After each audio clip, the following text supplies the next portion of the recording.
Hello guys, আসসালামু আলাইকুম। আমি আপনাদের সবার প্রিয় সালমান চলছে।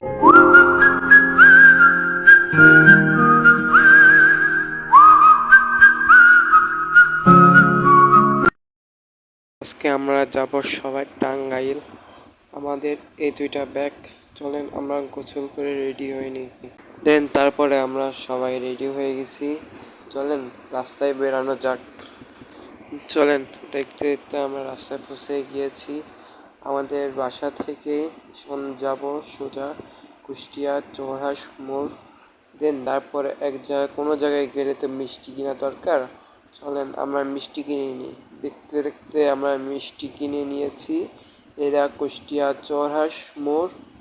তারপরে আমরা সবাই যাচ্ছি টাঙ্গাইল ওঠার জন্য কুষ্টিয়া বাস স্ট্যান্ড, যেটা কুষ্টিয়া জেলায় ঢাকা রোডে অবস্থিত। স্টেশনে যেতে গেলে সামনে দেখা যাবে পাসপোর্ট অফিস, তারপরেই আমাদের গন্তব্য বাস স্ট্যান্ড, কুষ্টিয়া জেলায় বাস স্ট্যান্ড। চলেন ভিতরে যাওয়া যাক।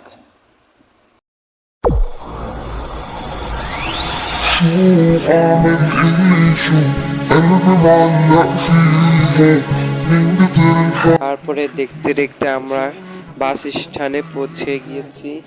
এখানে অনেক রকমের বাস অনেক জেলায় যায়।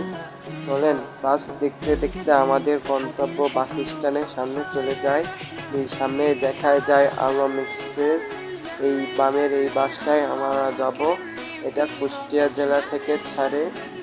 কুষ্টিয়া জেলায় দুইটা স্ট্যান্ড আছে, যা মজমপুর এবং বাস স্ট্যান্ডে আছে। এটা ভোর 6টার দিকে ছাড়ে এবং দুপুর 12টা 10-এ কুষ্টিয়া টার্মিনাল হতে ছাড়ে। দেখতে দেখতে আমরা বাসে উঠে পড়ছি। আমরা দুইজন যাব, আমি আর আমার আম্মু। দেখতে দেখতে আমরা কুষ্টিয়া ছেড়ে বড় বাজারে হয়ে কুষ্টিয়া জেলা ছেড়ে টাঙ্গাইল দিকে রওনা।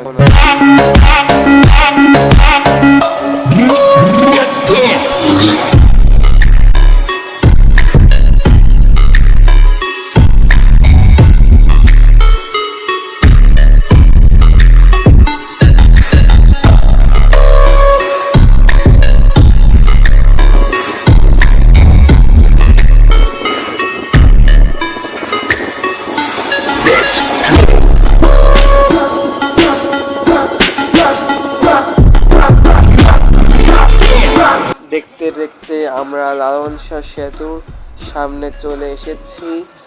এরা লালন শাহ সেতুর যাওয়ার দিকে পথ আমরা অগ্রসর হচ্ছি। এটা পাবনা জেলায় অবস্থিত। এটা পারমাণবিক বিদ্যুৎ কেন্দ্র, যা পাবনা জেলায় অবস্থিত। এর সামনে এই ব্রিজ অবস্থিত। দেখতে দেখতে আমরা পাবনা জেলার ভিতরে ঢুকে যাব। চলুন আমরা হার্ডিং ব্রিজটা দেখি কিরকম এবং অনেক সুন্দর এই ব্রিজটা দেখতে অনেক দূর দূরান্ত থেকে মানুষ আসে। এই ব্রিজটা চায়নারা নির্মাণ করতেছে। এটা পাবনা জেলায় অনেক বড় একটা ব্রিজ। চলুন আমরা দেখা যায় ব্রিজটা কেমন এবং অনেক সুন্দর এই ব্রিজটা।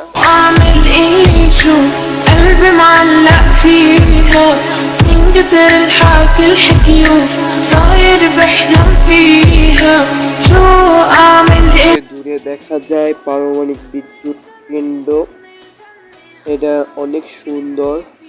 যারা হয়তো ফ্রি ফায়ার খেলেন তারা ফ্রি ফায়ার ম্যাপের ভিতরে দেখছেন এরকম একটা বিদ্যুৎ কেন্দ্র আছে। চলুন আমরা বিদ্যুৎ কেন্দ্রটা উপভোগ করি।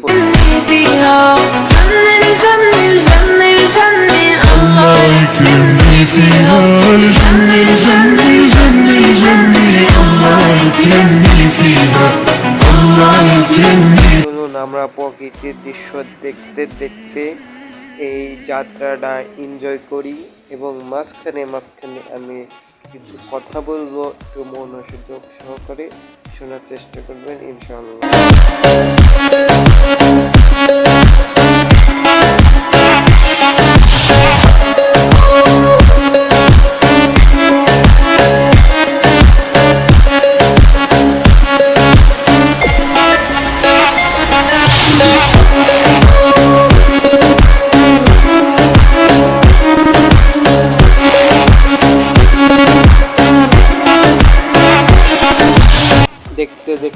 আমরা যমুনা সেতুর সামনে চলে এসেছি।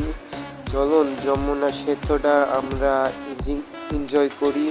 এবং পাশে দেখা যায় রেলওয়ে, যা ট্রেন যায় এর উপর দিয়ে যমুনা সেতু, এবং যমুনা সেতুটা অনেক বড়। চলুন দেখতে দেখতে আমরা যাই। এটা আমাদের নতুন চ্যানেল, আশা করি সবাই লাইক কমেন্ট শেয়ার করে আমাদের পাশে থাকবেন। আর কমেন্টে বলে যাবেন আপনার পাশের সিটে কাকে নিয়ে এইভাবে যাত্রা এনজয় করতে চান।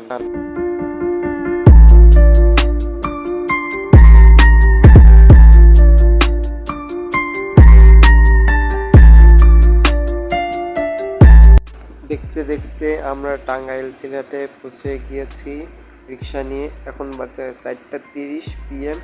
চলুন আমরা টাঙ্গাইল জেলার বাস স্ট্যান্ড থেকে বেরিয়ে আমাদের গন্তব্য স্থানে চলে যাওয়া যাক।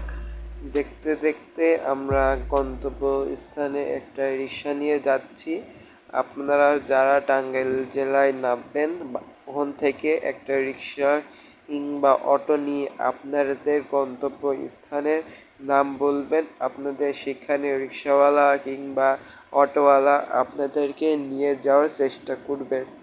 আমরা এখান থেকে সোজা চলে যাব টাঙ্গাইল জেলার মেন শহর, যাকে টাঙ্গাইল জেলার মাথা বলা হয়, সেখানকার এই ঢাকা মেডিকেল এর সামনে। ওখানে আমাদের গন্তব্য স্থান। ওর বেশি আমরা যাব না।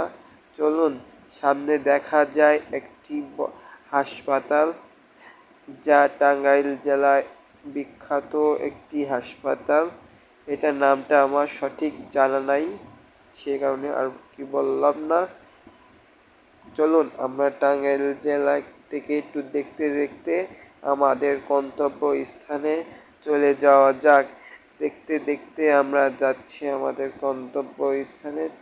দেখতে দেখতে আমরা পৌঁছে গিয়েছি আমাদের গন্তব্য স্থানে। আজকের ভিডিওটা এই পর্যন্তই। সবাইকে আল্লাহ হাফেজ।